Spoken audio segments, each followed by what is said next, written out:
Bonjour à tous, quel plaisir de vous retrouver pour une troisième masterclass. Le principe, c'est toujours le même, on vous emmène à la découverte des coulisses du championnat de France Superbike. Aujourd'hui, pneumatique, un milieu assez secret. Vous allez le voir, c'est très passionnant. Suivez-moi. Salut Roland. Salut, ça va bien? Ben ouais.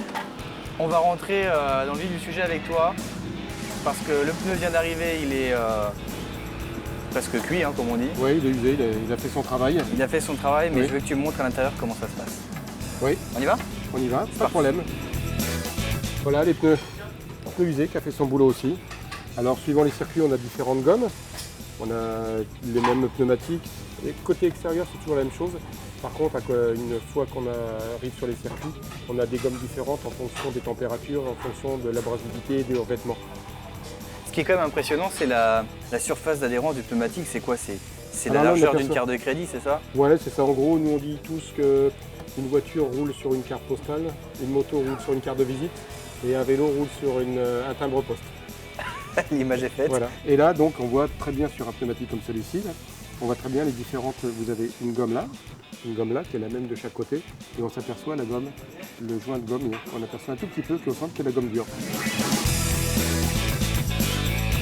À l'intérieur, la structure est assez complexe, il y a 2 gommes en tout, et en dessous il y a différentes toiles en nylon pour obtenir un pneu plus dur ou plus soft. Après chaque compétition, Dunlop étudie ses pneumatiques pour s'améliorer encore et toujours. Donc on en prend à peu près une dizaine dans toute la course sur des motos différentes, et on regarde. Tu découpes on et tu... check. Voilà, ça, puis on regarde.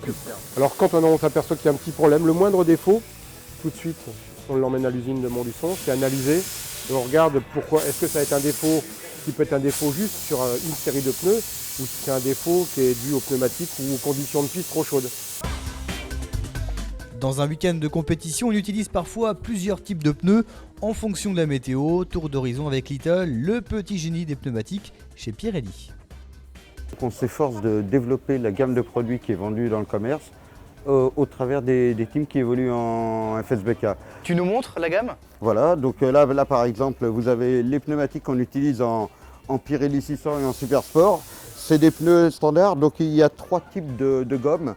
Le C0 qui est le super soft, le C1 qui est le medium et un C2 qui est plus dur. En Superbike, les pilotes ont le choix de gomme, il n'y a pas un type de gomme qui est imposé comme en Pirelli 600. Et la plupart des gens roulent avec un pneumatique medium ou soft à l'avant et un pneumatique soft à l'arrière parce qu'il fait particulièrement chaud, bien heureusement ce week-end. Voilà. Le pneumatique en compétition est donc une vraie science. On développe de nouvelles techniques pour de meilleures performances, des performances que l'on retrouve généralement très vite dans le commerce. Ce qu'on est actuellement en train de développer, c'est vraiment dans l'objectif de faire des compétitions, de mettre à disposition ces produits pour tout le monde en 2018. Pour les produits commerciaux, on peut estimer 2019 pour les premières évolutions. Donc entre aujourd'hui et la moto lambda, il y a 2-3 ans d'écart. Aujourd'hui, c'est plutôt aux alentours de 2 ans, mais encore une fois, tout dépend des technologies. Certaines peuvent venir au bout d'1 an et d'autres mettront peut-être 4 ou 5 ans à venir.